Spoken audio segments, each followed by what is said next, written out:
Welcome to the British Embassy. I'm Alison Kemp, the British Ambassador here since 2017. The UK and Montenegro have been friends and allies for over 140 years. One of the most testing times for both our countries was the Second World War, where the people of Montenegro suffered greatly in the theatre of war in the Balkans. One of the most heroic and little-known episodes of the war occurred 75 years ago in Brezna, near Plujine. Today, I and my team are going to Brezna to learn more about what happened there and the impact on local people.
So here we are on the road to Brezna, 30 kilometers from Nikšić in the direction of Plujine and Bosnia and Herzegovina.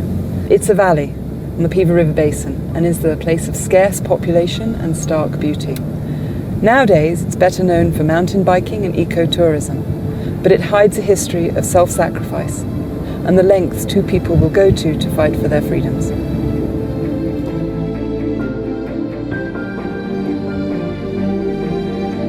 So we've arrived at the signpost of Brezna. This is the starting point for one of the most dramatic stories of the war in the Balkans. A spectacular example of where local people, partisans and the British worked together to evacuate more than 1,000 wounded partisans and Allied aircrew. This evacuation, which the Allies called Operation Brezna, happened at a desperate time in war in Montenegro. Our understanding of Operation Brezna is based on the modest historical data recorded by historians and veterans. But the best account comes from the locals who played an incredibly important part in the operation and were eyewitnesses to this historic event. Post-war politics meant that this action, which was celebrated at the time, has been ignored and minimized for much of the last 60 years. I was amazed when I heard the efforts and logistics involved in the operation, which came within minutes of failure and of the cost that local people paid for their heroism. Njihova lica odaju optimizam, veru da će se ponovo vratiti I podići svoja uništena ognjišta.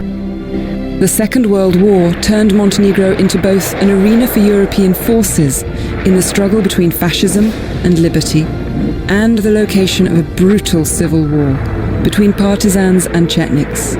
Together, these two vicious conflicts broke hearts and turned brother against brother, with consequences that have echoed down the decades.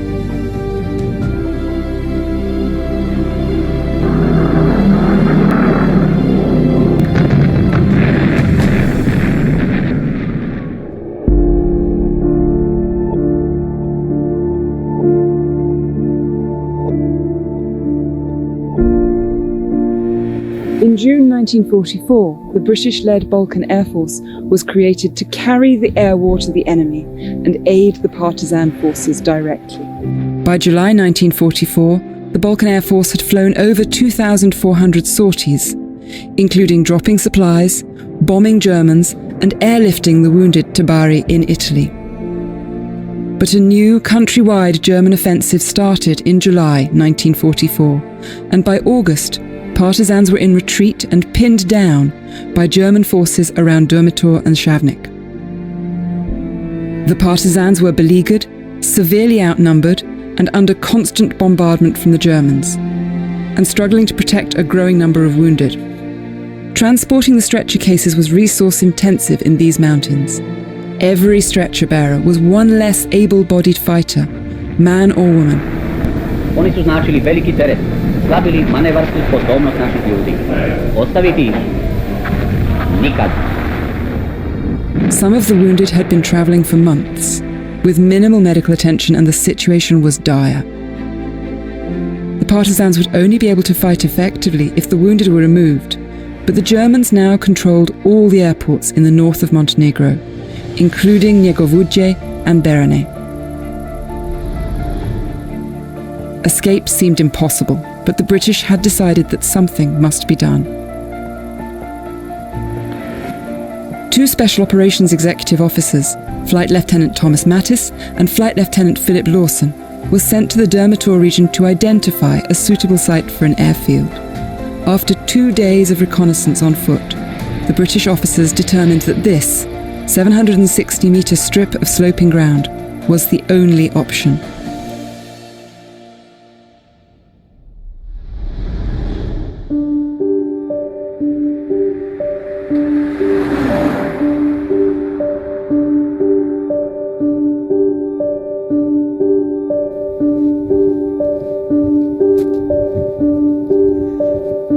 Dobar dan, domaćine. Hvala vama, drago mi je. Hvala za vaš dobrodošli. Odlično. Pa toga 22. avgusta 1944. godine neko je pripremio narod, pa smo mi doznali posebno, ja se sjećam da je kod nas došla tetka i kazala da svi treba da bježimo jer će biti neka velika borba, da Njemci nadiru od Dolomitora preko Komarnice. Mi nijesmo znali uopšte tada ni da će biti taj aer. Svaki je imao da beži što prije, da se izgubi. With the Germans surrounding the valley and closing in fast, there was no time to lose. It must have felt like mission impossible to turn an area of unharvested crops, fences, rocks and trenches into a landing zone in less than 2 days, with the men fighting off the Germans and everyone else working around the clock to get the airfield ready. Pričali su mi stariji od nas da su obično noću vršili obilježavanje i da su oni sa ceste uzimali kamenje u veličini najviše jajeta da naprave neke oznake. Dobro se sjećam tih oznaka, one su godinama bili tamo. To je kao latinsko slovo L ili tako nešto. I can't imagine what it must have been like for the villagers to destroy the food they were growing to see them through the winter, knowing that they also faced brutal punishment for the Germans for supporting the partisans and the British. At the beginning of the construction work, a dispatch arrived in the area from the partisans' supreme headquarters, sent by the partisan hero Radoje Dakić, asking for the wounded to be brought to Brezna from the surrounding areas. Pravi se aerodrom na Brezni, bit će gotov 21. avgusta. Sa tim je saglasan i šef engleske vojne misije. Avioni mogu slijetati samo danju i očekujemo ih navedenog dana poslije podne. Ranjenika imamo oko 1000. Javite hitno radi dopreme ranjenika.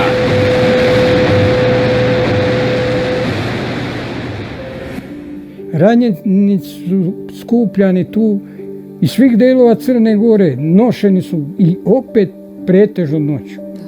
Doznao sam da su pretežno nošenje ranjenika vršile djevojke. Malo je muškaraca bilo sposobnih za vojsku da nije u nekoj jedinici. During the course of the construction of the runway itself, 2 British Spitfire aircraft flew over Brezna and threw out a message packet with a notification that 6 British and Allied Dakotas would land every hour. Each plane could take 30 wounded, and that it was imperative that the defence line around the airfield held against the continuing German attack for the duration of the evacuation, and that evacuation would be cancelled in case of rain.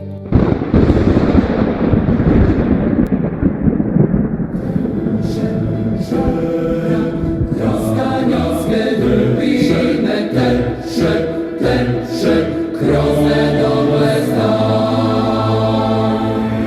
Locals and partisans worked together and completed an airfield of 760 by 73 meters in only 40 hours and assembled nearly 1,000 wounded. Vrlo kratko vrijeme to bilo i mislim da je ta koordinacija između vojske partizanske bila izvanredna, jer je to zaista i sa današnje tačke gledišta skoro nemoguća stvar ako se borbe vodile kako što jesu gore i tako dalje.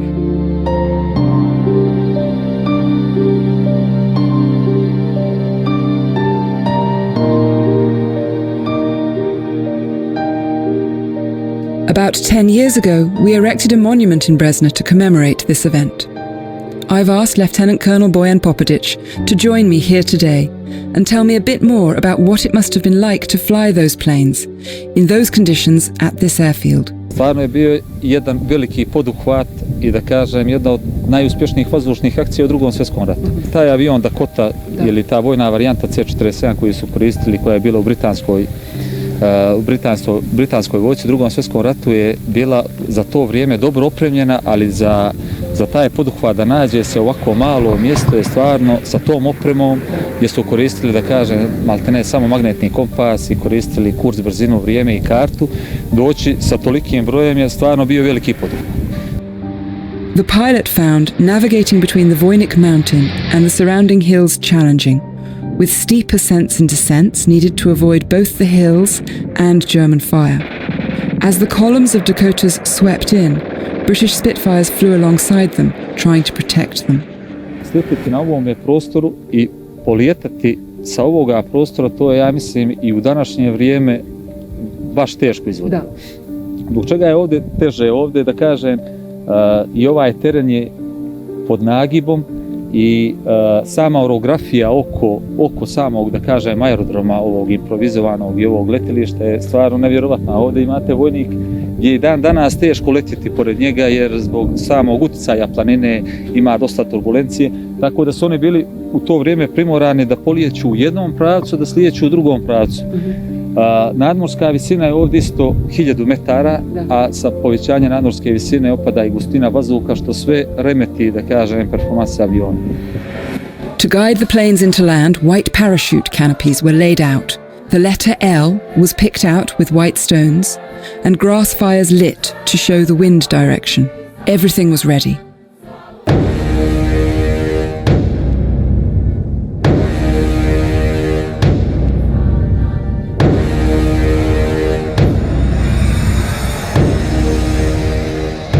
On August the 22nd, 1944, at 9 o'clock in the morning, both locals and wounded gathered to see the first plane land in their village.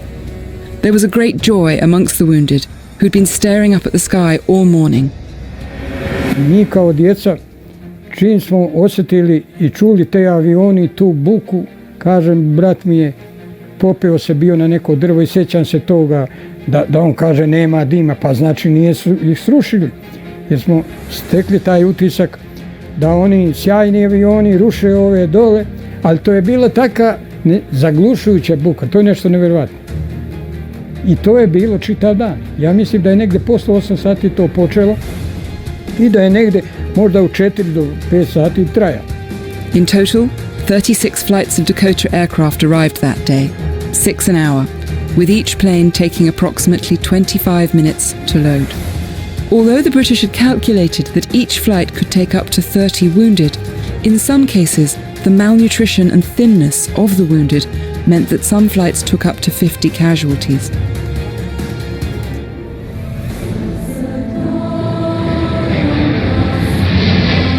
Avion je bio pun.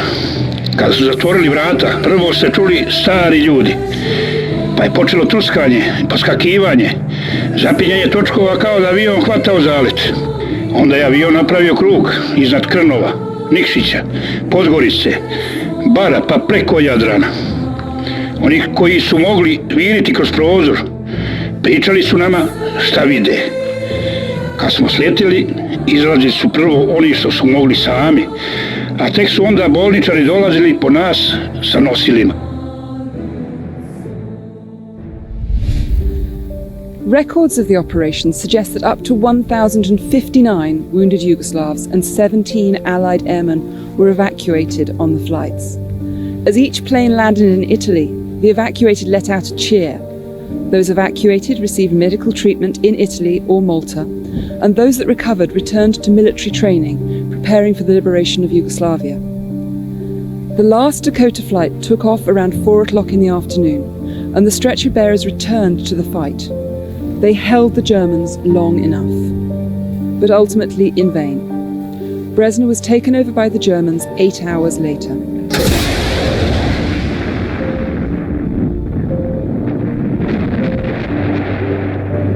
All sides suffered heavy losses in Brezna, but the greatest price was paid by the locals. The battle around Brezna left an indelible mark. Even years later, the sound of a plane overhead or a shotgun on the hills was enough to make women flee with children into the forests and hide until they were convinced that the Germans had not returned. For me, I've lived and worked in places where bombs go off on a daily basis, but I can't begin to imagine what it must have been like for the villagers here in Brezna, or for those caught up in the following year in the Balkan Air Force bombing of the German retreat, which I know caused significant casualties. Montenegro, together with the rest of Europe, paid a heavy price in the war.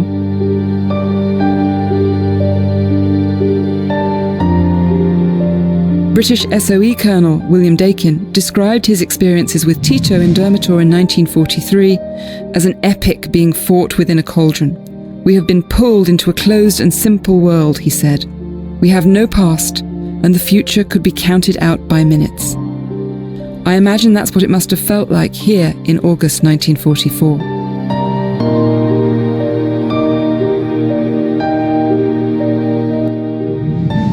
Here in Brezna, I'm struck by the courage and audacity of all those involved.